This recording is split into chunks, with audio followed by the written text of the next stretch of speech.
A quick content note here before we begin this episode of What Am I Rolling? This episode's one-shot, Under the Autumn Strangely, is a storytelling game of pastoral horror rhyming with anachronistic Americana set in a land that never was. Content warnings for this specific game include cannibalism, body horror, death, decay and gore, abandonment, and difficult child-parent relationships. So, if you're not in the right headspace just now, please feel free to stop listening and come back if or when you're ready. Thanks again, and stay safe, my friends.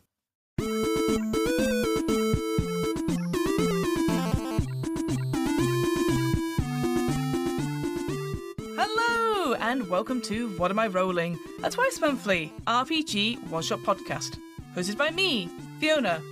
This week, I'm joined by my friends Ryan, Saul, Audrey, Liz, and special guest facilitator Graham Gent for Under the Autumn Strangely, a storytelling game of pastoral horror priming with anachronistic Americana set in a land that never was.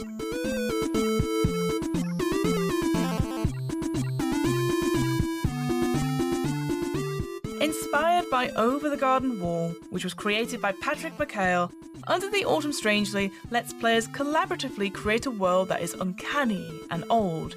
It codifies and encourages tonal clash as the three roles meld whimsy, autumnal melancholy, and dread all together. Take a wrong turn down a dusty road. Follow the signs past the red barn with peeling paint. Doubt your senses. Get a little lost. Welcome to the Never Was. You can find out more information about Under the Autumn Strangely and grab your own copy on Graham's itch.io page or on Drive-Thru RPG. I'll add links to it on the What Am I Rolling website and in this episode's show notes.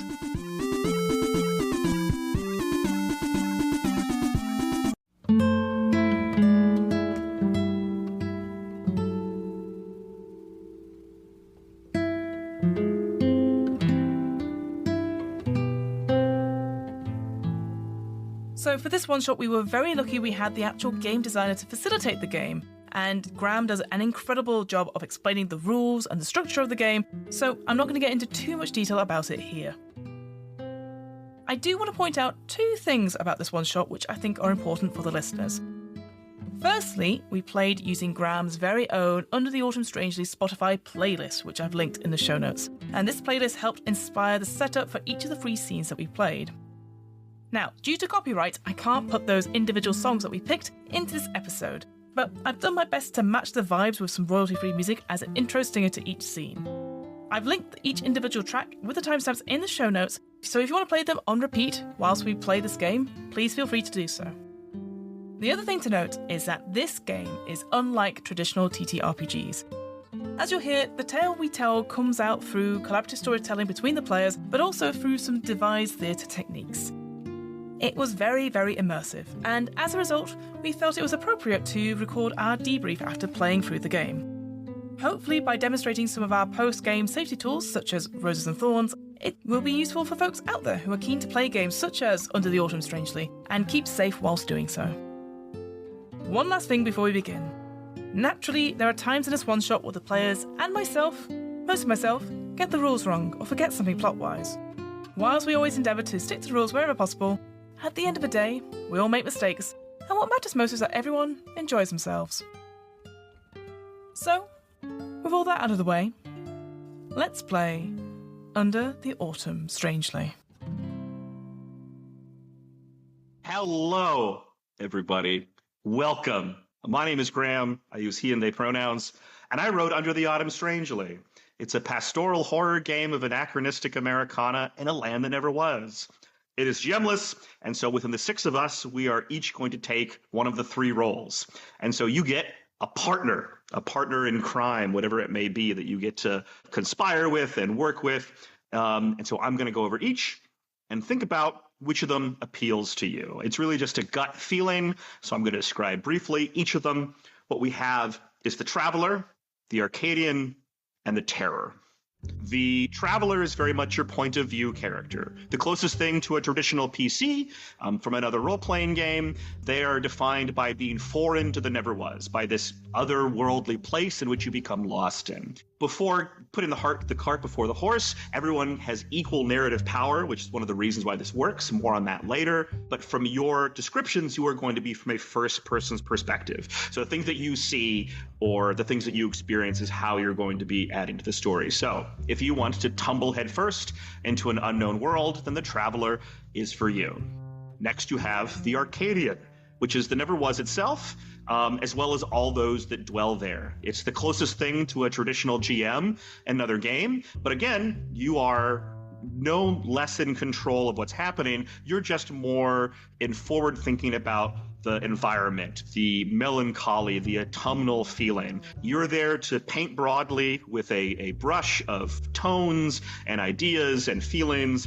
And so if you want to be picking up and dropping these odd entities, intelligences, those that might be there, like a jazz solo, and really feeling the vibes, you are the master of vibes in this case, then the Arcadian is for you. And those that live there, you may be a little odd, but not necessarily dangerous. But there is something that's wrong. There's something that creeps at the end of every little interaction, a little ellipsis that tells you, and something isn't quite right about that. And that is the terror. The terror is intended to brood and grow over time, to complicate. You may be a literal entity. You may be something a little more abstract. It's kind of up to you to decide. But you're there to add extra context, to kind of slide something over. So if you like whispering into your friend's ears and plotting and adjusting just a little bit at the end before finding something, the pacing of it, then the terror is for you. So we have 3 of these roles. And so which of these just immediately speak to somebody? Anybody? I'm thinking terror or traveler. I haven't quite committed to it. All right. So Liz, terror or traveler, like that very much. Whatever, again, like this is all just gut feeling. That's the only the way that it is. If something's like speaking to you, calling out to you in this particular moment in the way that I've described them. As someone who always is the definition of terror, I'm going to try and play something else this game. So I think I'm going to go for the... I think I would like to put a pitch for myself to be the Arcadian. Cool. Very good. I'd be happy to give that to you, Fiona. Boom, you are our first Arcadian. Absolutely. The problem here, Graham, is that I am like I'm perpetually the person who's like, I'll fill whatever. I'll go last. I'll fill. Yeah. And so I'm like, but can I make a choice? Why do you think I want you here, LT? Because I want you to, challenge you a little bit, put you in another place. Like, why? I mean, a team of team players. What could be better? Let's just...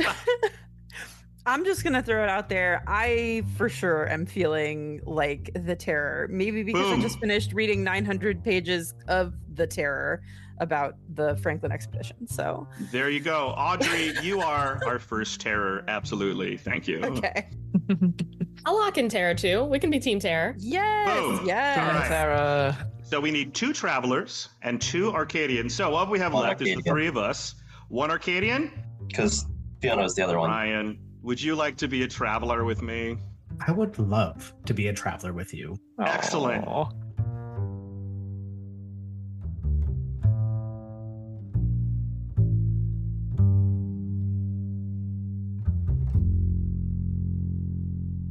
So we're going to talk about setup and the way this works, because some of you played this game before, some of you haven't. But for me, prep is death. The idea of coming into a game and not knowing anything, whether or not you are a facilitator or a PC, the real joy for me is not about what happened before, it's what happens here together, the thing we're doing. So I love writing and running prepless games. And this is another message to out all of you. Any game is prepless if you don't prep for it. Just try it.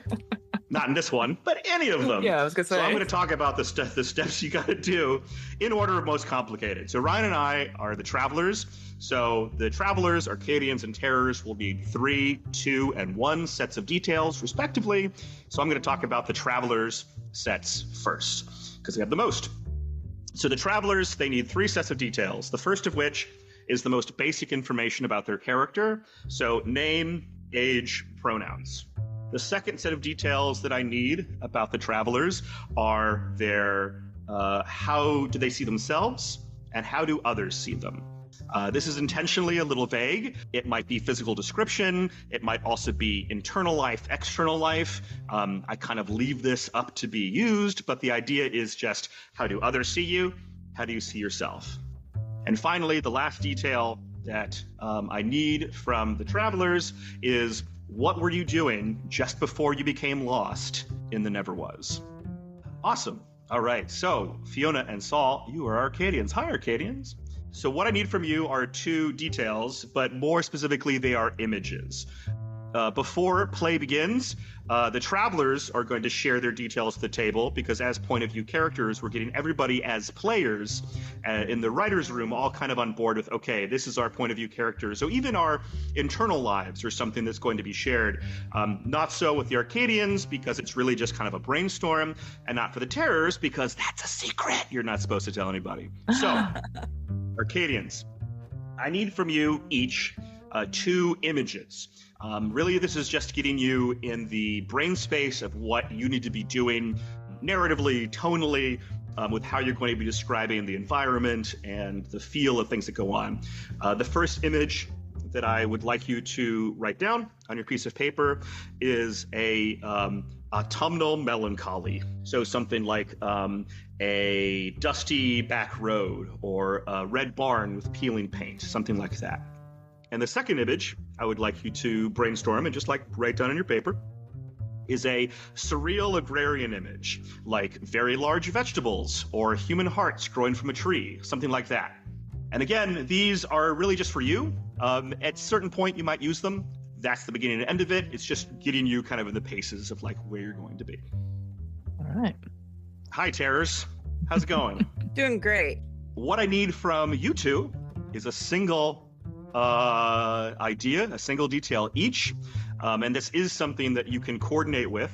And what I need from you each is a single broad theme that your descriptions are going to take place. So blood or bone or reflection or teeth or hair.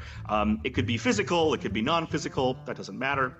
And what you can do is send each other a DM to make sure you're not doing the same thing, and also so you can have a bit of fun conspiracy, because who doesn't want that? The best kind of conspiracy. So you're like, oh, what's your idea? Oh, that's cool. Maybe I can do this. At a physical table, I find it to be some really interesting diegetic play, because everybody is scrolling down on their papers and they get to look over on the side and see 2 people whispering in the corner, and immediately they're like, what the fuck are they talking about? I love that, right? And as a traveler, I'm looking to be have somebody with more information than me. So that's it. While everybody is sharing or writing down their details, it's important to me that we talked about safety tools beforehand, lines and veils, discussion of the table, X card, which to me work well in conjunction with each other. And what I love about these different tools is the way that they improve each other by their use and the discussion around them. Lines and Veils is great because, especially in a horror game, okay, well, if these things are not there, it's not about taking the edges off of a horror game. It means you know exactly what you can drill down on. So we can find the things that we can all share, and instead of being the bad ooh, it's the good that's occurring when something kind of messed up is happening. And so as something as a joke that I started doing at cons, the opposite of the X card is something I've put into the game, which is the O card. At a table, you would put these on little cards and put them out in front of each other like little buttons. It's like a big button that you press to say, I want more of this kind of thing. It represents enthusiastic consent, and is important when you're pontificating about something and you have no idea if it's flying. And then all of a sudden you look around the table and other people are pressing this big silly button.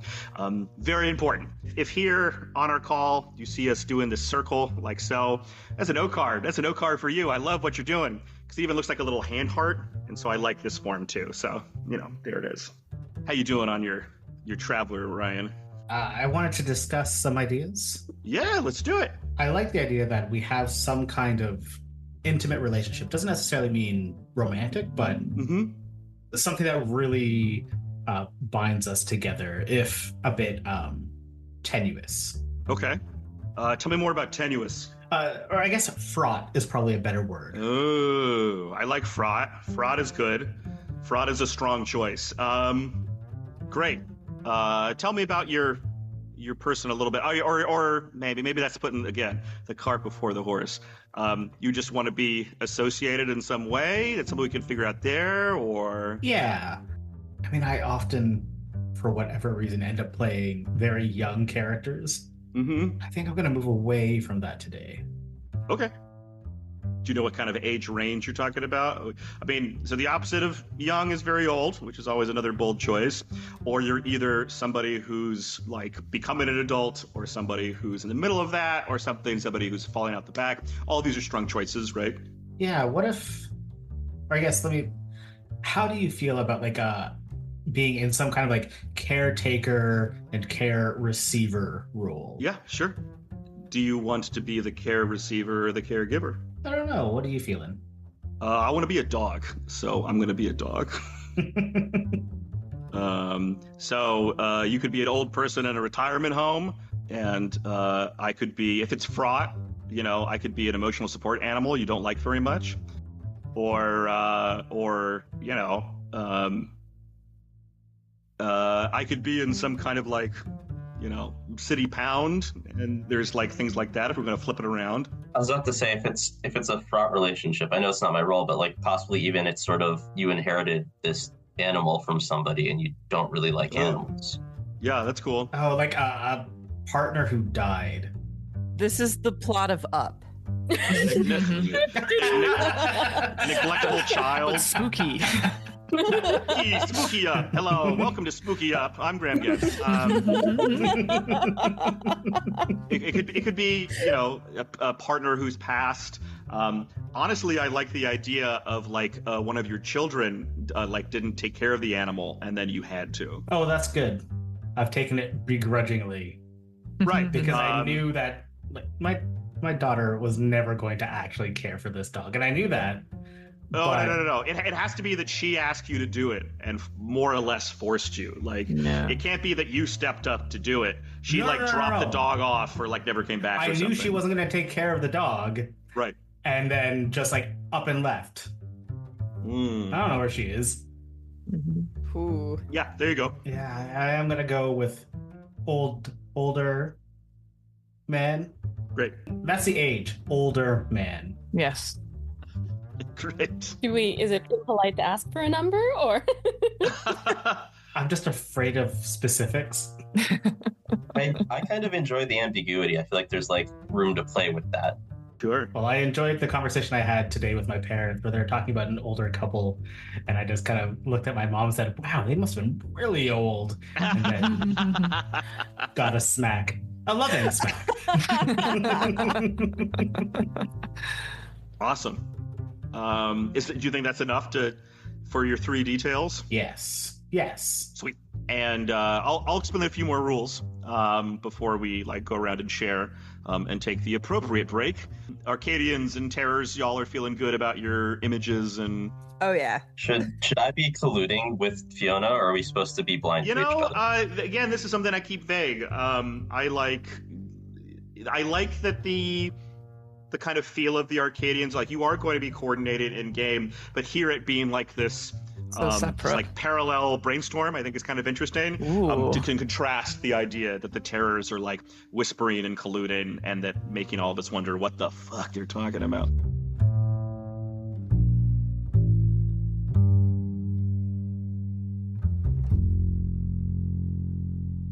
All right, so I want to talk about the core of the game. Cycle of play. It functions in Under the Autumn strangely by what I call in the book the principle of narrative truth. Simply that by stating a thing, it is true fully and for everyone. With the Travelers, we're doing it from, again, this first-person perspective. So I see this thing, it's out there, it exists fully. The Arcadians don't have any limitation of perspective because you're kind of floating in and out, but it's the same level of narrative authority. And for the Terrors, it's going to be from this assumed unseen observer that's kind of adding it. And so as a result, all additions to the fiction and the world are additive. They're always going to be building on everything that happened. So Ryan's older man might say, you know, he's walking down this road and might say, well, I see an old oak tree, and on the branch there is a lantern. The branch, nor the tree, nor the lantern existed a moment ago, but now they do, completely and fully for everybody, because Ryan's character has seen it, and therefore now it is true. And so the Fiona, as the Arcadian, might say, okay, and there is this orange light pouring out of the lantern. And then Audrey might say, and there's a deep crack in the glass of that lantern, right? So all of these things are equally true, and they build as we go. The wrinkle in this occurs with change, which is the little tchotchkes that I asked everybody to kind of grab and bring. They are a meta currency that gets passed around during play. Getting ahead of myself a little bit, there are 3 kinds of chapters in Under the Autumn Strangely. Chapter 1, Chapter 2, and Chapter 3. They are not necessarily linear or sequential in that way. It's really just a naming convention. They're also known as the Arcadians chapter, Chapter 1. Chapter 2 is also known as the Travelers chapter, and Chapter 3 is known as the Terrors chapter. There is a way in which you begin and end them, and then as players we check in and see, okay, well, what comes next in our story? Is it more episodic? Are we kind of doing a complete story? What does the story need? And that's we as players kind of check in. And one of those things is the passing of this change. Based on what kind of chapter it is, you're going to start with either 1, 2, or 3, and when you use change, they're going to pass to a certain role. So everybody can be additive. And at the center of the book, right where the staple is, you can see this kind of triangle where it occurs, in which you can contradict one role. And I'm going to talk about that all right now with examples. So it's this yes and to the left and no but to the right that occurs. So the Traveler can contradict the Arcadian can contradict the Terror, and the Terror can contradict the Traveler. So I'm going to talk about these with examples and kind of go over them again, because I just threw a lot of words out. So the Terror is the only one who can contradict the Traveler. So everything is additive, like I talked about before. So it might happen like this. The Traveler says, okay, I'm going to take a bite into this sandwich, and it's full of delicious homemade jelly. And the Terror could take a piece of change and say, no. And you kind of pass it along. We're going to pass it dramatically through our webcams, and you kind of pick it up. It goes into your little pool. And so essentially you're going back and you're removing the last thing that happened and replace it with anything you want. And so the Terror might say, no, when you bite into that sandwich, you realize that in fact it's not jelly, but blood. So this is some of the power of change, is we're breaking the rhythm of how everything is additive and replace it with something that you want. Similarly, the Traveler is the only one who can contradict the Arcadian. This represents the idea that the Travelers are desperately trying to find normalcy. They're in this place they don't understand, and so if something happens, they can pull out and grab that little piece and twist it in a way that like maybe is more familiar. And so this is again the environment and pulling it into a more personal experience for the Traveler. And finally, the Arcadian is the only one who can contradict the Terror. This represents the idea that the Terror is growing in power and, you know, is strange and affecting things in this unknown and probably dangerous way, but they are of the never was, whatever the Terror happens to be or represent. And so in this way, the Arcadian can kind of backdoor help the Traveler if something happens. One of the Arcadians would be there when, let's say, Liz is describing a great bone hand comes up and grabs Ryan's character, pulls him under the ground. And Saul could say no and pass change over and say the bone hand comes up and it misses and you keep running. So you're able to affect the things that the Terror are doing or changing for whatever happened to be. Would you like me to clarify or repeat any of those things? I find in general in explaining games the best way is to like jump in as quickly as possible, and then if you need any clarification you can be like, Graham, am I doing this right? And I may be like, yeah, for the sake of the table, you know. But if you want me to repeat anything, I can at this point. My only one slight thing, because I might have missed it, how many tchotchkes do we start with? Like what's the max number? It's based on the chapter. So that's part of when the chapter begins, based on what the kind of chapter is, you're going to start with a certain amount. The basic idea being that at the beginning, the Traveler's going to have a lot and the Terror is going to have very little. But as the game goes on, one, the Terror is going to have a lot, and the Traveler will have very little. Amazing. I didn't want to be like, I have 9 tchotchkes and I'm just going to use them all up. And everyone's like, I've only got 2. That I should clarify is that the change resets in between chapters. Mm-hmm. So there's a couple triggers that occur to end a chapter, and one of them is that change has passed in a certain way. I'll describe that in a second. But great clarification that every time a new chapter occurs, I will say, okay, Arcadians, you have this many. Terrors, you have this many. And us Travelers, oh my gosh, we have this many. And then just to check, because obviously we've got 6 people, is that a group thing? So like the Arcadians have a group set number, or is it individual? Yes, absolutely. Okay. So it's this assumed shared pool. Great. The idea is just to like reduce the number of clarifications that are needed. So like, oh, is this mine? Is this yours? Like, it doesn't really matter. It's just going to kind of the both of you. But you'll each start with kind of your own little pool, but it's assumed to be shared. Great. I get that idea of like, I'm just overzealous selling it, and so I was like, stop it, that's mine. No. I mean, it's my tokens. It's part of the joy.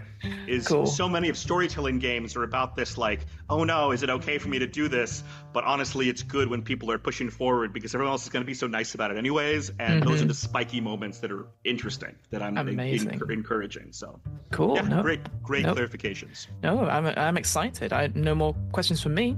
Anybody else? Again, it's going to work best if we're, jumping in. The immediate clarifications are good.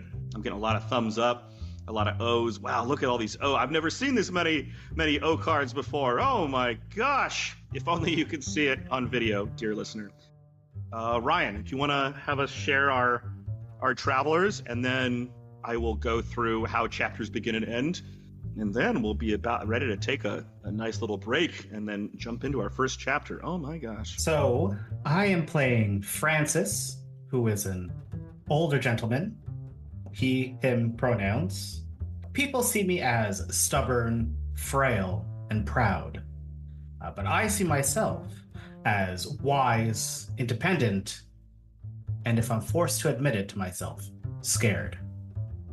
And the last thing I was doing before getting taken, whisked away to the never was, I was going to my daughter's house to see if maybe she'd come back.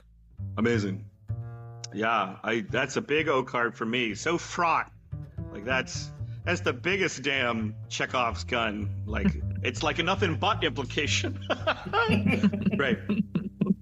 My Traveler is Bailey, he, they, and I am 16. People see me as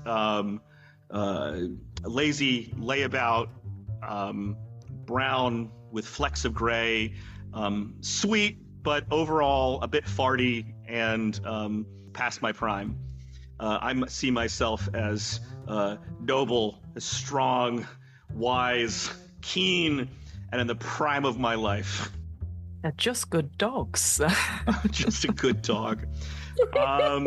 There was this incredible smell of rotting garbage, and I walked out the back of the, let's see, you're not in a retirement home, but you dropped the dog. So I'm at your house. I live at your house.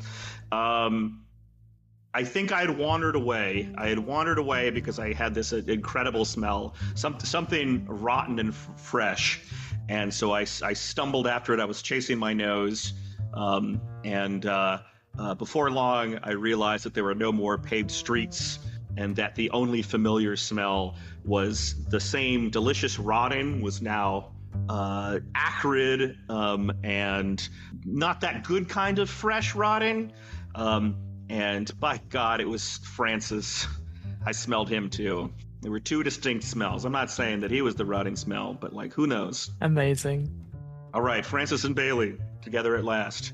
The people demanded it. That like waddle walk old dogs do. Oh, like what could be better, right? As I alluded to before, play in Under the Autumn Strangely happens in chapters, and so whoever the chapter is named for, you have responsibilities up top about setting the chapter, beginning it. And so generally it's good for the Arcadian to start. You're good at establishing things. You're there. So that's what we're beginning with. We're going to begin with chapter 1, Arcadian's chapter. There are 3 things that occur for a chapter to begin. The first is the selection of a song. But of course, we're here on a podcast in which there might be issues of copyright. Oh God, even if there never has never heard of such a thing. So instead, rules is written, you're describing a piece of music. The way this normally works when we're sitting around a table and we're there at a convention or at somebody's house and we're going to play this game is that you pick a song from this list. I have it on Spotify, and you simply play it, and then we all kind of listen and take it in. And that at a moment of your emotional choosing, you begin an opening narration. The opening narration simply has to establish where are we and what's happening, but this is your opportunity to create a lot of really potent narrative information to establish where we are, particularly like jumping ahead to the terrorist chapter. If the terror is like, oh my gosh, you get to say exactly what's going on and how effed up everything is and what's happening, right? You get to establish a lot with this. And also you're sort of like blending in, it's sort of like a voiceover, but feeling that point. So here, for our purposes, you're going to describe this piece of music that we're all going to internalize. So internal, you're going to pick the song. At the moment of your emotional choosing, you begin an opening narration, which has to say, where are we and what's happening? And you end your opening narration by asking a question. This is kind of the most important bit because A, it signals to all the other players that the opening narration has ended, which then we then enter into the principle of narrative truth. So everybody is then able to add freely and be additive or use change, but also signals, because that is one of the 3 things that needs to happen in order for the chapter to end, is that we need to answer this question. So the question might be something like, so what does happen to people when they go into the cornfield? Or what is up in the attic? A chapter ends when 3 things are true. One is that we know the answer to that question. This gives us a lot of leeway. So what is up in that attic? Like, we don't need to see it. We don't need to fight it. We don't necessarily need to do anything other than like there be this moment narratively that any player can step outside of their role and then as not as necessarily Francis, but as Ryan, say, oh, so we know, right? Like, we all know what's up in that attic. Like, we know. And so as a result, that is one of the things we have to do. We all have change, and that's getting passed around. We're all contradicting each other. And so the second thing that has to be true in order for a chapter to be over is for one role to have no change left. This is more than likely going to be whatever role has the least amount of change. So initially, probably the terrors, and then near the end, probably the travelers. With 2 players, it's a little more flexible because, again, it's kind of a shared pool. So if you've kind of used up one cycle, this is just to ensure that some contradictions have occurred, and this is moved around because when you get change, it gets added to your little pool. The third thing that has to be true for a chapter to be over is just any player can ask for a fade out. This is just like a narrative safety valve. It's the idea that, like, okay, we've answered the question and maybe we've looked around to see that change has moved, but I don't want that just to happen randomly. It's kind of the idea to give yourself just a little bit of leeway to say, like, oh, well, I want that little button at the end of the scene. I want this last image we're going to find. And when somebody does it, any player can just raise their hand and be like, that's it. There it is. We're out. And then fade out and the chapter is over. So top of the chapter, some few things at the end. Again, I can clarify any of this. Does anybody want me to repeat anything that I said? I was just going to ask if you can like bullet the 3 things that need to be true for a chapter to end and throw them in the chat just so we can all reference them. That'd be great. I would love to. What a great idea. Whilst you're saying that as well, my other question then is presumably each chapter obviously is the same ongoing story, but is there like a time skip or anything like that? Or is it just... Is that up to us? Yes, or is that up to us? Yeah, so that's a great question. It adapts in different ways. So part of that is the in-between chapter check-ins, in which we think about tonally, where are we? And then whatever role is going next gets to kind of decide that in their opening narration when they move along. So if somebody is tumbling down into a void, something vague and scary and immediate, and we cut to black, maybe you want to jump into that point. Mm-hmm. But if we're all in like a wooden car and we're driving into the horizon to a dead mall with a bunch of like pumpkin people, maybe this is something that like we kind of vaguely fade into the next chapter. Again, this is sort of emotionally trying to figure out what makes sense in that moment. That's really cool. Cool. Thank you. Any other clarifications or things people wish me to repeat? It's 3, 2, 1 for starting change. It depends on the chapter. So you will either have 1 or 2 or 3, depending on what kind of chapter I it see. Okay. So not 9 soul, as I thought I had. Right. I'm putting these it's away. entirely possible that they might get hoarded together, and you're like, no, Oh, yeah. I refuse to use this mechanic. But it resets in between chapters. Yeah. It would be interesting if I did otherwise, but the idea is just to get it to flow a little bit, because this is a storytelling game, which everybody has power, but also it's, as I claim, a horror game. And so how do I make the mechanic play against the friction of what people are trying to do and are comfortable with, and then asking to do the other? Nice. There's also the idea of you existing in 2 places. So this thing happened, but then also it's equally true this other thing that is now superseded it.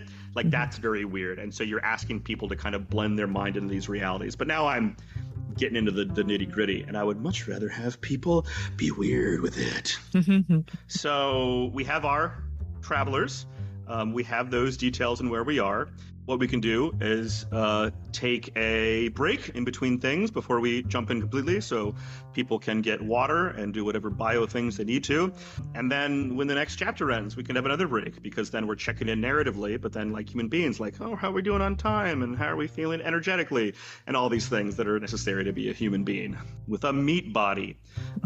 So yeah, we'll do that, and we'll come back in, I don't know, 5 or 10.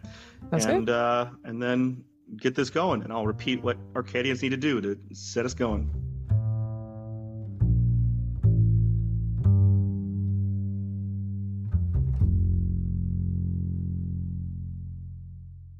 Oh, hi there.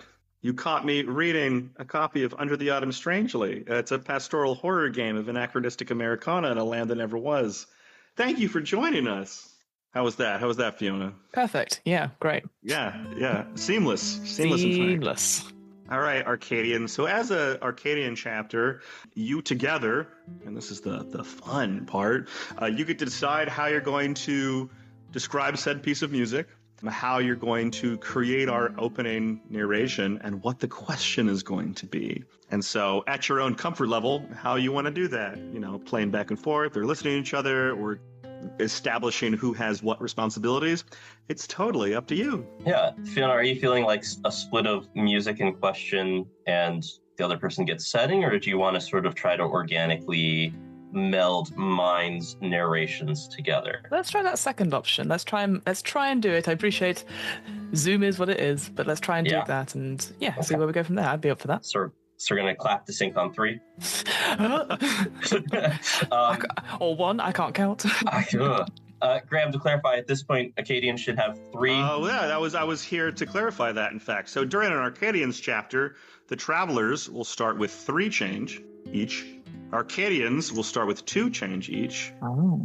And the Terrors, so sorry, will start with 1 each. But don't worry, it's gonna change. Oh, that's great. So too bad it's a audio only format, but Liz has like a little squishy brain. Yeah, it's a brain stress ball. It felt like an appropriate token. That makes sense for the field you're in. That's awesome. All right, cool.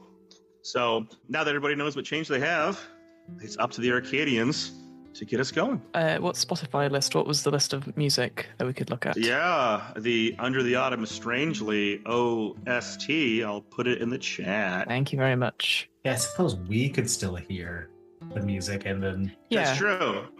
It's true. Yeah. So you guys can listen to it. I could, because I'm not sharing computer audio, so it won't capture it on this thing. So you're absolutely welcome to. Wonderful. What a good idea then. And the poor folks at home get to hear nothing.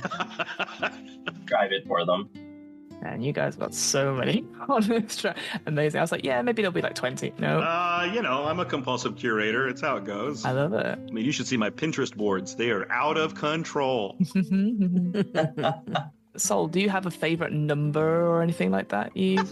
I'm just thinking that's how I do things. I think I'm a big fan of the numbers 17, 33, and 97. Oh, just based on the name. So 17 on this list that I see is My Last Girl, Don't Treat Her Wrong. 33, Eat You. And then 97 was Mama, You Don't Suit Me. I think I'm just going to go with my gut. I would suggest 17. The My Last Girl, Don't Treat Her Wrong. Love a gut. See, it's all about the gut. Yeah. Love to gamify a gut. And press play on my side and have a listen.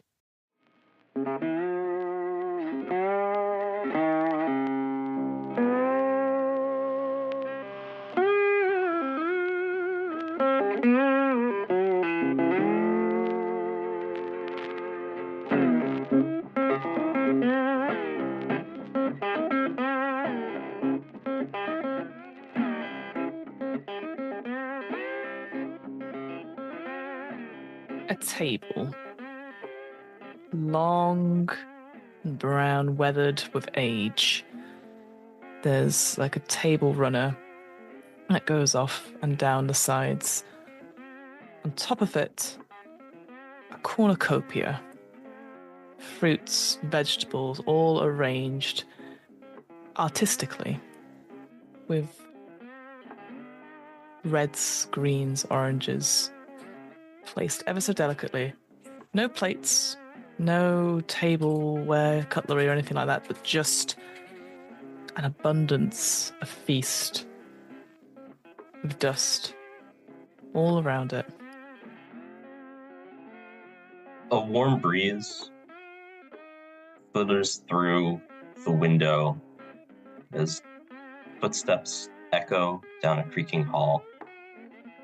And a kindly-looking woman, sun-weathered face, starts gently adjusting the cornucopia, adding a few elements of green of leaves that rustle a little bit with the breeze. And as she does, she turns and calls out, Carl? Is anyone... Carl, did you bring the big pumpkin? One we've been growing for the past, 18 years or so. You know, it's time for the big celebration. We see going down sort of a corridor where this lady's words are echoing, just a wall of picture frames. All sorts, small, big, some without glass, some incredibly ornate. Each one of them filled, some of them multiple times with pictures. Photos that are in sepia tone, black and white, some are more recent or so.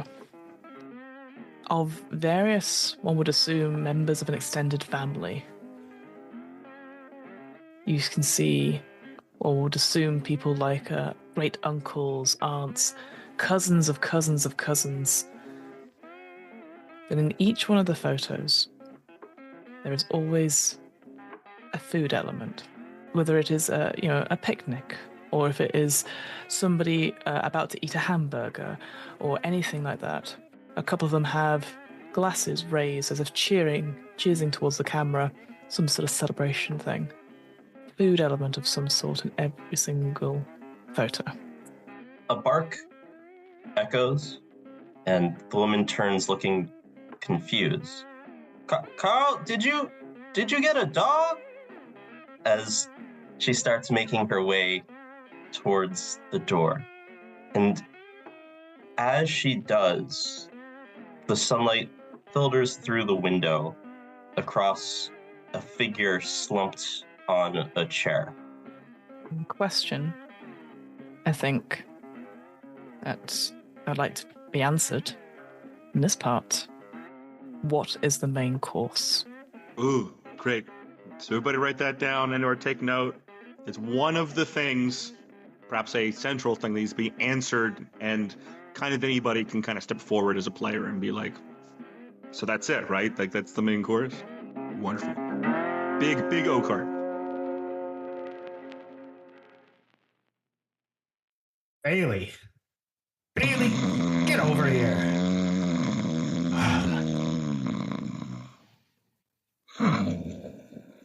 Bailey, wake up. I shift slightly in my sleep, so I'm more belly up than I was a moment ago. Dumb mutt. Francis reaches down and jostles the dog. Not violently, but it's not a particularly loving action. Where have you brought us this time? I open one eye slowly, and it's surrounded by gray hair around the rest of my brown face. And I go, "Oh, it's you." And I close my eye. And I turn over. Bailey. Get your rear end up and say that to me again. My eye opens again, and I peer around. What? This isn't your house. It smells way too good here. And I creakily get up on my old legs. It's like every single micro movement is laborious. And I stretch and slip a little, but I keep stretching until I pull myself up and start looking around. Well, this is just great. You are on a porch, clearly quite weathered by time. The sort of white paint of once it was new is peeling slightly, and a porch swing is off to one side, maybe near where Bailey was sort of sleeping. The windows are shuttered, but the door is slightly ajar. This is way nicer than your house.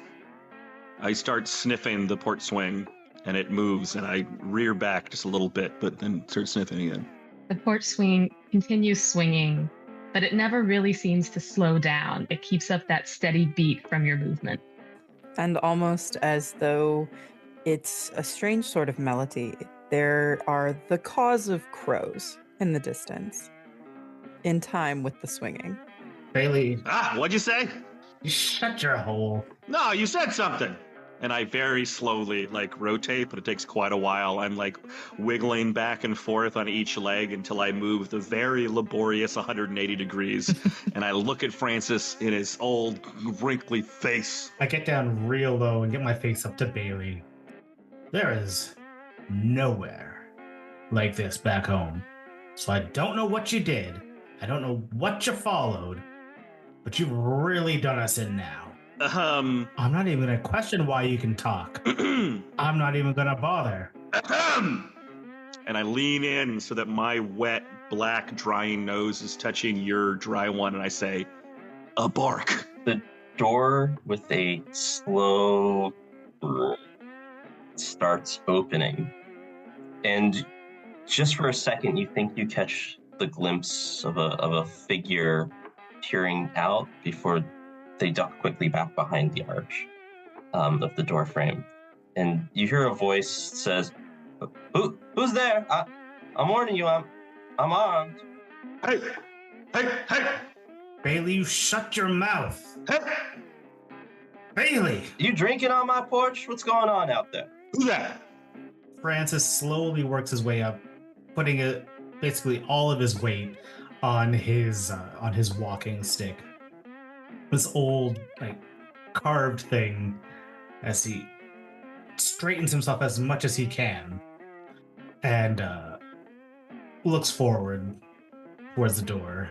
You see a older woman, sun-weathered, clearly tanned, sort of peering out, holding over a shoulder, a large and long gourd that she is sort of hefting two hands as she sort of peers out at the both of you. I can't stress enough how massive this gourd is. Two hands on this seemingly normal-looking woman. It encompasses her head and her shoulders and quite a large part of her back, but she doesn't seem to strain under the weight. Well, I can barely lift myself. You're clearly not someone to be trifled with. That's right. I'm not. What are y'all doing here? It's a little early for dinner. Dinner? I'm gonna slowly pad away from Francis, and I pad past the woman into the house. The sun is hanging heavy in the sky, that kind of warm, heavy gold of the autumn sun, but it's starting to flirt with dusk. It'll be dark before much longer. I am sorry about that stupid dog. The hallway is at Bailey's level, seems incredibly wide and tall. The padding of their feet on the very worn carpet is actually little bits of dust sort of comes up. Their tails slowly sort of wagging, passing the wall of picture frames and paintings of many, many members of what seems to be the same family of generations upon generations. If Bailey was to look up and see at any point, it feels like there are paintings or portraits, frames upon frames. Some are covered up over time, just as if someone keeps putting a picture up, even if there's no more wall space. It smells amazing, right? It's got those golden tones of baked goods. There's a sweetness in the air of some sort of fruit or vegetable roasting. There's almost this loamy undertone to the whole thing before it really settles in just how wholesome it smells. The lady with the gourd sort of locks eyes with Francis and just, well, you better come in. I'll see if Carl's about, and sort of shuffles back with the gourd itself. Not again. I cannot stress enough how big this gourd is. Yeah. But to try to do again a turning circle without damaging any, like she's very careful not to hit the wall with any force with the gourd. Maybe one or two picture frames move slightly as she turns around and starts to walk off after Bailey. I see the woman hit one of these pictures, which falls off of its nail, and it lands in a corner of its brass frame, saving the glass from being damaged. But I look to the right, and I can see it's an image of an frightened old man surrounded by wolves. I'm going to use my change token there on that, Graham. Oh. I think that instead of it being an old man frightened by wolves, it is one of the many family portraits featuring food, except that now that it's fallen and it's down at your level, Bailey, the person in the picture looks gaunt. And the food that is surrounding them looks rotted and dried out and ancient. Even the photo itself is a different quality than the other photos. It looks manhandled and stained and aged in a way that nothing else in this home seems to be. I stop moving, and I slowly slump back onto my rump, and I sit and I stare at this one. I start to whine. As I pass it, I, again, in slow motion, do my best to pick it up, which, involves a bit of finagling. I have to slide it towards my shoe and kind of lever it up because I can't just pick it up, my hands swollen with arthritis, just hold it up. I would hang this back up, but I'm not entirely sure where it goes. There doesn't seem to have been a spot that it fell off the wall. There's no obvious missing space. As you look down at it, Francis, you see the picture itself, whilst the glass did not break, has shifted slightly, almost as if the frame was too big for it. And you see sort of inscribed on the bottom where there's the white space in pencil, sort of almost like childlike, it says Carl's Last Supper. I look up at Francis and lock eyes sympathetically. Well, don't just pitter-patter in the hallway. Come on. I mean, you're a little bit early, but dinner will be served soon. Bailey. Yeah. I know you're on death's doorstep. I see you every day. Uh-huh. But, now's not the time to be sleeping. Yeah? Just pay attention, will you? Still carrying the picture, Francis makes his way with these kind of like arrhythmic steps. So sorry, I didn't catch your name. The lady carries the gourd on through almost like a double set of doors, humming to herself. It's almost you didn't hear the question. As the doors sort of open and then close, you catch a brief glimpse of a very traditional-looking kitchen.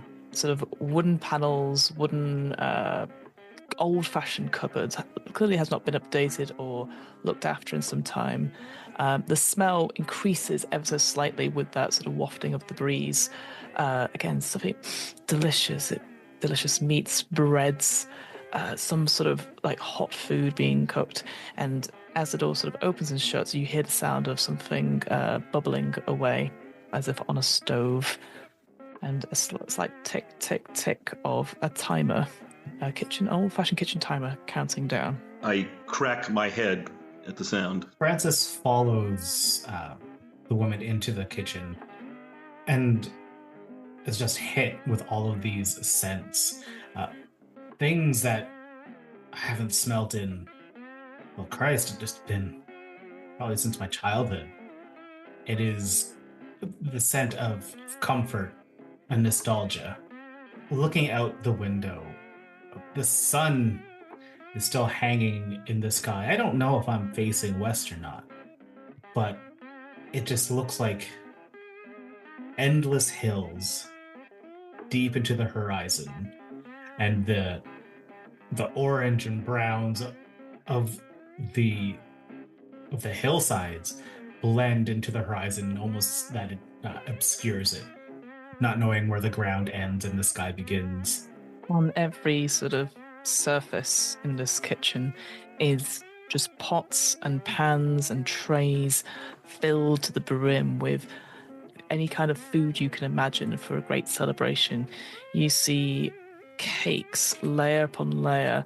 You see candied yams of all things. You see just assortment. That's that feeling of comfort, that nostalgia for seeing treats that, again, a parent may have created for you as a small child.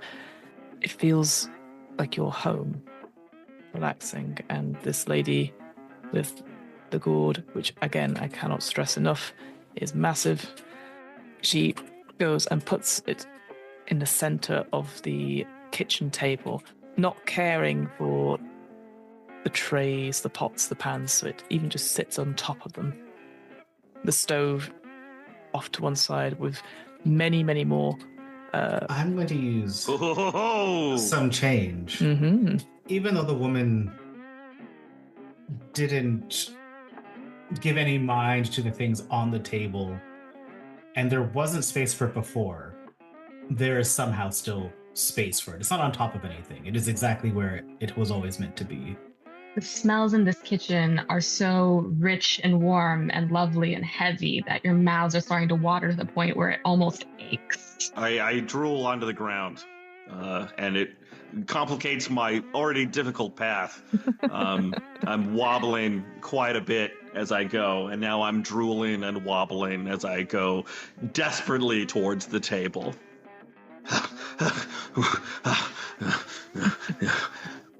Francis, help.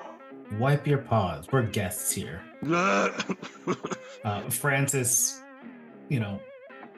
half walks over, leans the cane up against the wall, and struggles to help this old dog into a chair.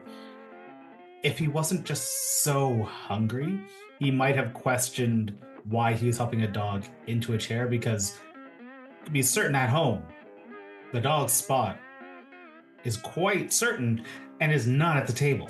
The first paw is easy. The second paw, no problem. But the rump is really the issue, as I try and jump and my back legs buckle and I look pathetically back at Francis for just that last little push on my butt.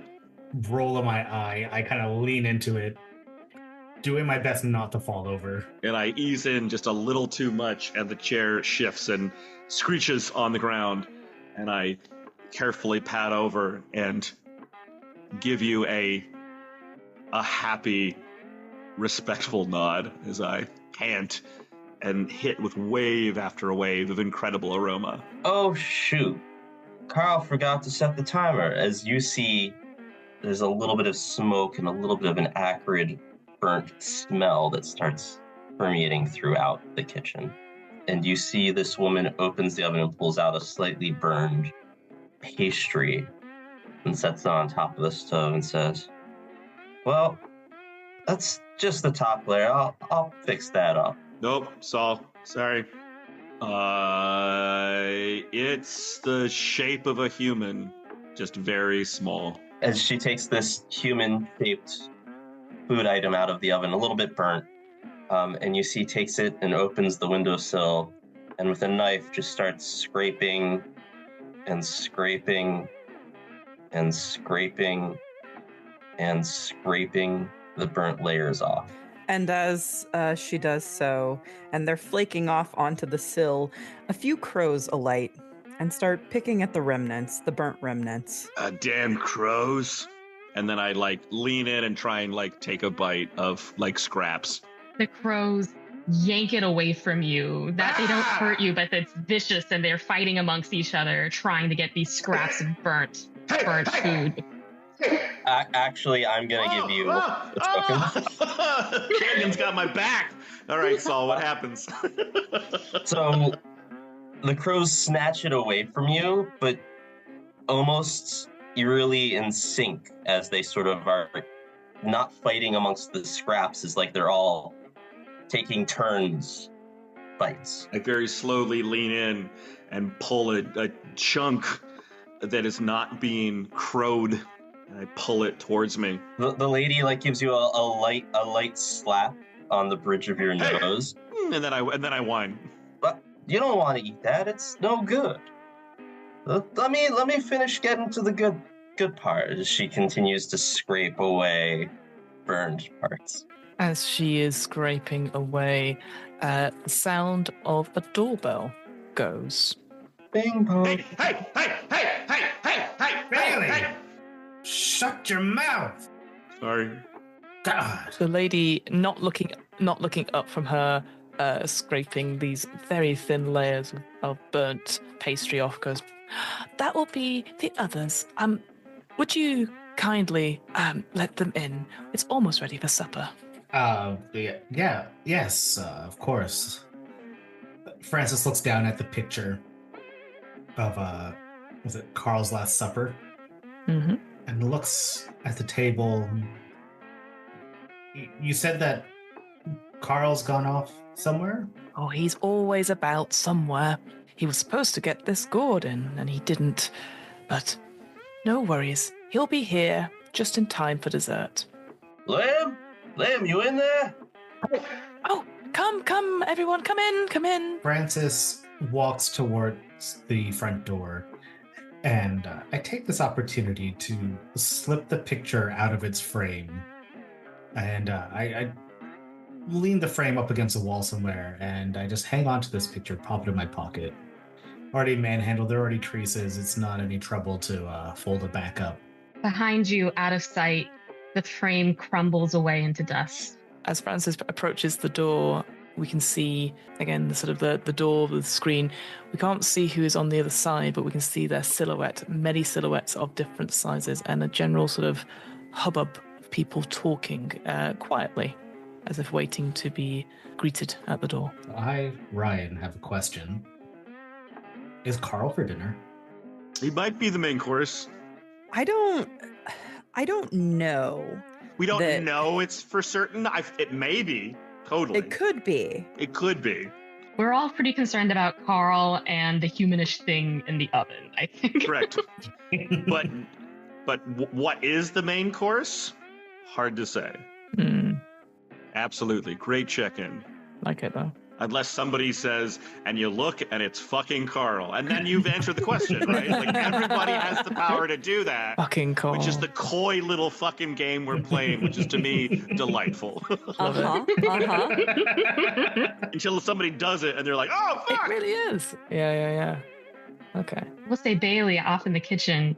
You came following a smell, some smells that were delicious and some smells that were acrid and heavy and strange. And now that you spent some time in the kitchen with this burnt pastry, you know that it's not that awful smell that you first clocked when you entered wherever this realm is. That was something else. Yeah, I think that awful smell has faded, and every once in a while it comes back in to my nose, and I look, and I keep being distracted by all these huge gourds and aggressive crows, but that ugly smell is something I'm still looking for. The woman looks down from her scraping and sees that you had been, before barking, whining, and hungry, and says, "Oh, here," and grabs a handful of some sort of meat that hadn't yet quite made it into the skillet and puts it on the ground for you. I look pathetically from my seat down at the ground, and I sigh. The way a dog who's never worked a day in his life sighs. Oh, terror! Boom! Love it. That's the real terror. The figures outside of the doors sort of all start, quietly chattering, and then suddenly they all stop.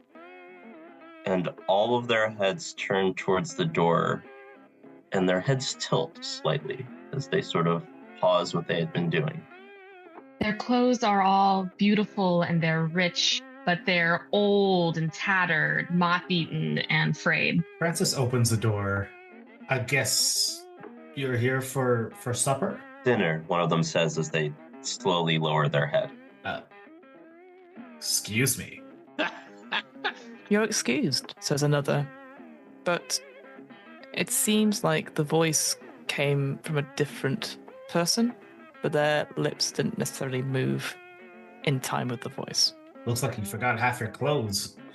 Well, I suppose you should come in. I'm not exactly the host here. But we are all but guests to dinner. Guests to dinner. As they start making their way in. One of the guests looks in considerably worse physical condition than the others. They're kind of hobbling along a bit. Their cheekbones are sharp. Their skin is hanging slightly. They look like they've been suffering from maybe a long illness or just hard aging, and they're hacking and coughing every now and again.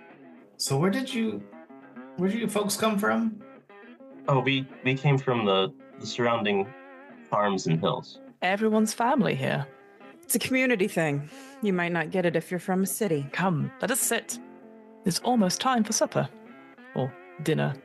We wouldn't want to be late for dinner. No. And I think that's the point where the hostess starts ringing an old-fashioned dinner bell. And it's clanging, and that sets all the crows to cawing. And it's strange because she hasn't shooed them off the windowsill, and they haven't gone on their own. So they have kind of joined this shadowy mass of people in terms of being a collective audience for this meal. As the guests file one by one past the pictures into the room with the table with the cornucopia, for a moment you can see where each member, although we never necessarily see their face ourselves, passes a picture that, they're wearing the same necklace in that particular picture, or they're wearing the same suit, or they have the same sort of length of hair, matching the individuals to each individual picture. Almost impossibly so. Some more recent pictures, others black and white, others in sepia tone. Francis slips the picture out of his pocket and glances down at it, and notes that the number of wolves is equal to the number of guests who have just arrived. It wasn't wolves anymore. I got changed. Yeah. Although it's the funny dual reality thing, right? I like it. Yeah, I love that. I really like that. I do like that though. Well, then maybe we can go back and combine them. You can. There we go. there we go. Mhm. We said that there was a wretched-looking man at a feast. Yes. A feast usually has other attendants.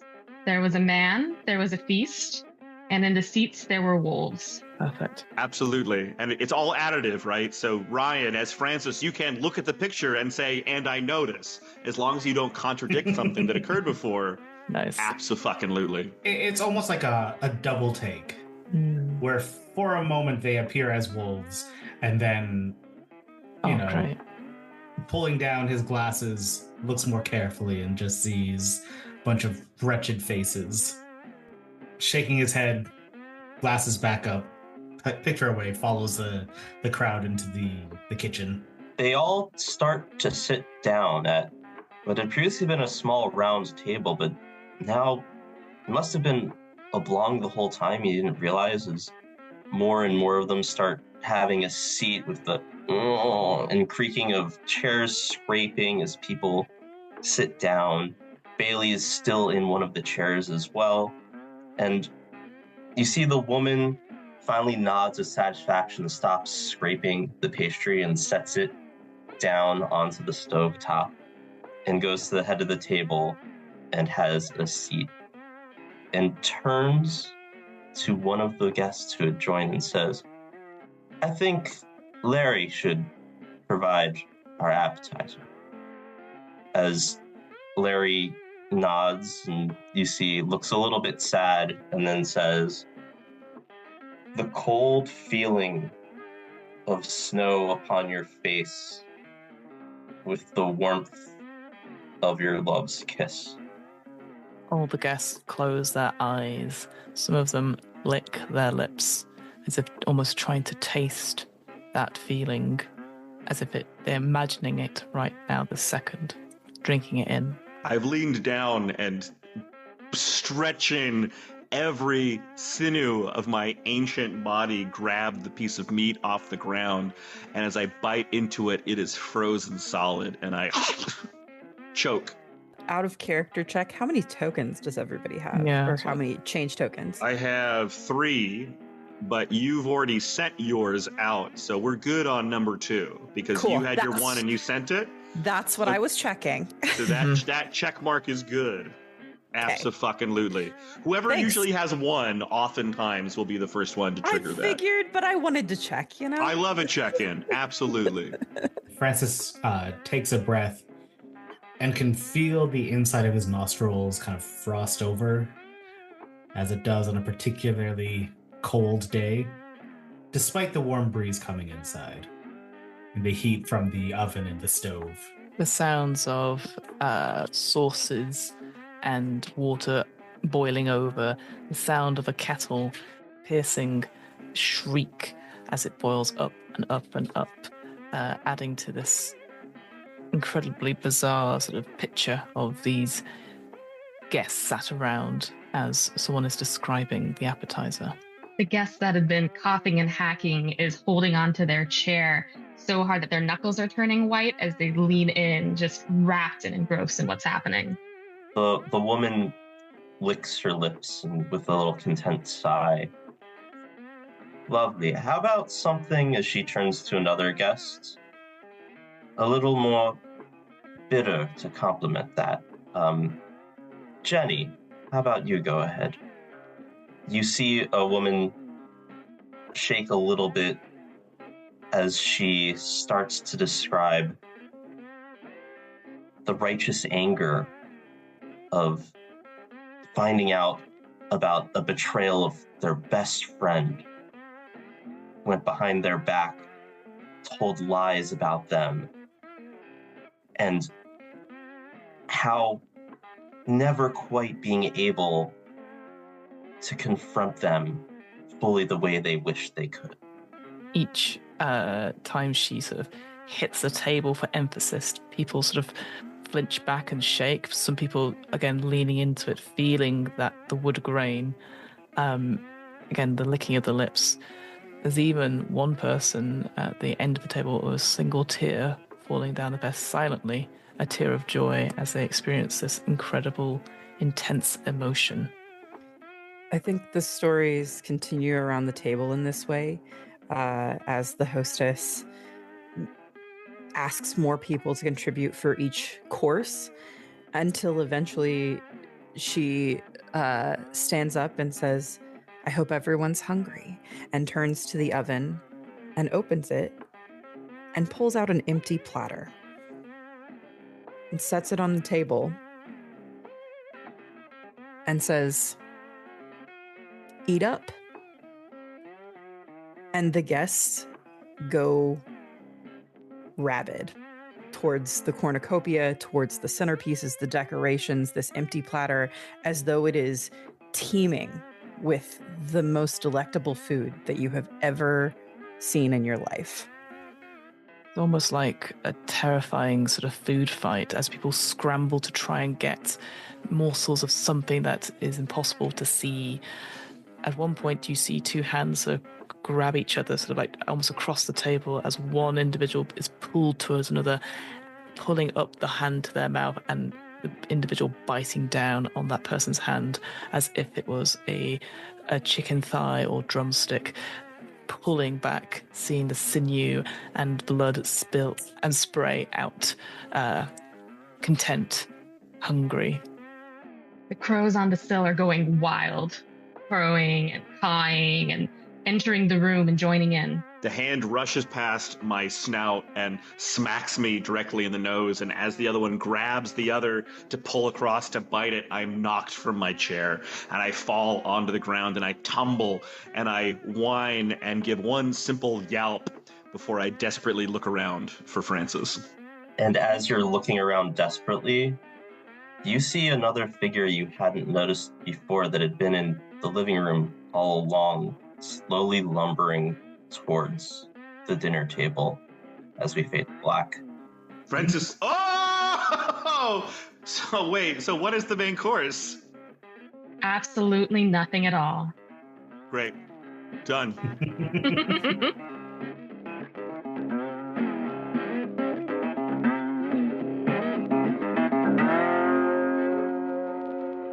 I absolutely, Saul, that is our fade out. Welcome. That is chapter 1 concluded, which means we have a couple different things to do. We're all back to ourselves. I'm Graham, you're Fiona, you're Ryan, you're Liz. And now we get to decide a couple things. One, are we going to play another chapter? If so, what is that chapter? And then also, do we need to take a break for water and other things? Do we want to play one and another? Maybe? Again, this is all in the realm of where we are, right? So what kind of chapter do we feel like is coming next? Let's ask that question first to the table. Is this, you can jump into another Arcadian, which again, the Arcadians are responsible for up top establishing where we are. In the Travelers chapter, they say where we are, but the opening narration is from the first person, so it's from their perspective. And then a Terrors chapter, of course, is one in which the Terrors get to decide what the opening narration is and the question being asked. And it also affects the amount of change, so it's quite a lot of bit. So as players, what we've done, what feels earnest, what feels earned, what feels truthful about the story we've begun. Not to be self-serving, but we did leave on a pretty intense, violent, terrifying note. Sure. So the next chapter could be a terror. I do feel we've moved out of the agrarian. We are in something different now. Yeah. I have a pitch. Yeah. So our chapter took about 45 minutes, maybe an hour. Mm-hmm. Depending on people's energy levels. What if we did another chapter that's half as long? Yes. And then a final chapter that's half as long. So 30 minutes, 15 minutes. like the idea of it getting shorter. And I also think I love the idea of the next one being a terror, Liz, for sure. You know I'm on board with this. We synced up immediately when we were typing our stuff. It's so good. It's so good. I love it, yeah. I do, however, also kind of like the idea of the next one being the traveler's perspective, first person, amidst all this chaos, as you maybe are just now starting to make sense of things. Or do we feel like it might be better served as the final chapter where true realization sets in? Yeah, I'm kind of, especially if we're planning on doing shorter and shorter, my inclination is next is terror. And then the final is like the first person of like actualizing and dealing with whatever just happened. Yeah, very, very into that. Yeah, I'm totally on board, especially because we've broadcast kind of our intention going forward. And this is actually naturally what kind of happens when people haven't played the game before. Like that first chapter is kind of long, and then you realize, oh shit, I can end it kind of whenever I want. It's like a dirty little secret that I'm putting in, and then like waiting for you to figure it out. That's why I was checking the token count. Oh, it's great. Yeah, it was a great yeah. moment. Like I loved it. So the idea, I'm totally on board with this. Like, okay, let's do these telescoping chapters in terms of time, and let's jump straight into 3, knowing it's going to be about half length, and then end on this again little denouement of 2. I love it.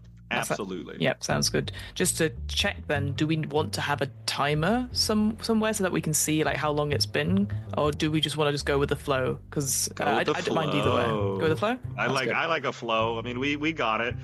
Let's go with the flow. I think we all have like the nose and the wink of like, oh yeah, it's been about half hour. It's time for someone to answer the question. Right. We've already escalated, you know. Yes. Yeah. Yeah, we've been pretty good about doing the out of character checks too, so it wouldn't be unreasonable to be like, oh, it's the 30-minute mark. And Let's now try and fade to black. You're like, what the fuck? Yeah. No, absolutely. I just wanted to check. Exactly. I'm there with you.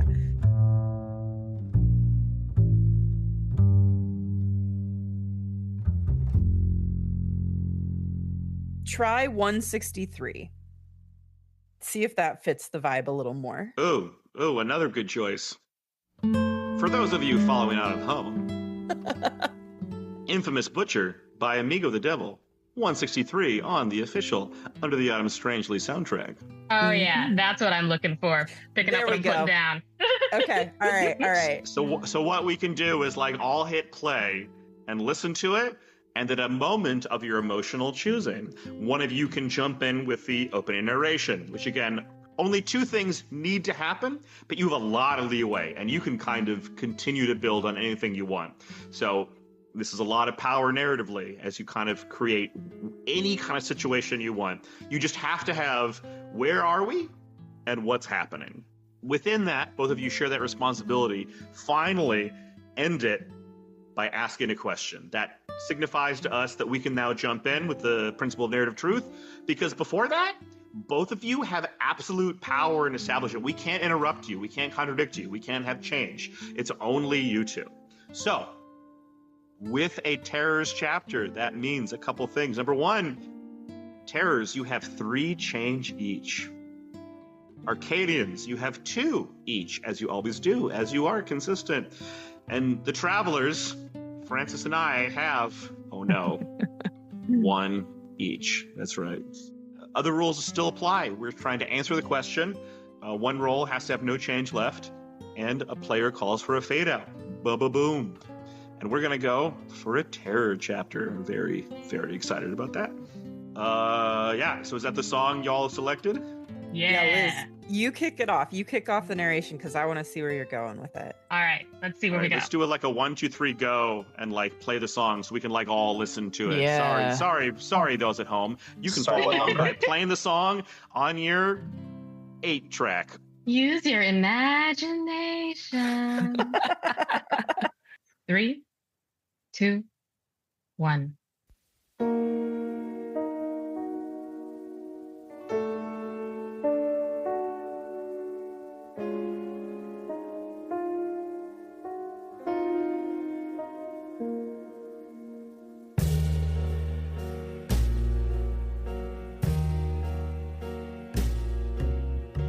Bailey, you found yourself in the living room of this home, away from the madness that's happening in the kitchen of these starving guests eating nothing but each other.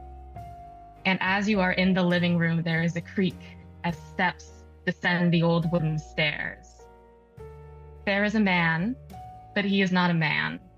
It is a creature. It is humanoid, average height, maybe a little taller, 5'11", black feathered, winged arms, sharp, hungry teeth, clad in that same beautiful, decayed clothing of the guest. And it approaches almost not seeing you, so low to the ground that you are, into the kitchen and says, "Welcome, hungry guests, hungry family. Welcome to the night of our deep celebration." The guests who have been so ravenous all stop to attend this newcomer, this feathered, corvid-like man. And as he opens his wings, his arms, his arm wings, he looks, it strikes you, like a priest or a god, or maybe both. And the hungry, he calls them. My hungry. You have hungered long, but not much longer. And I think the question that needs answering here is, who was this god once?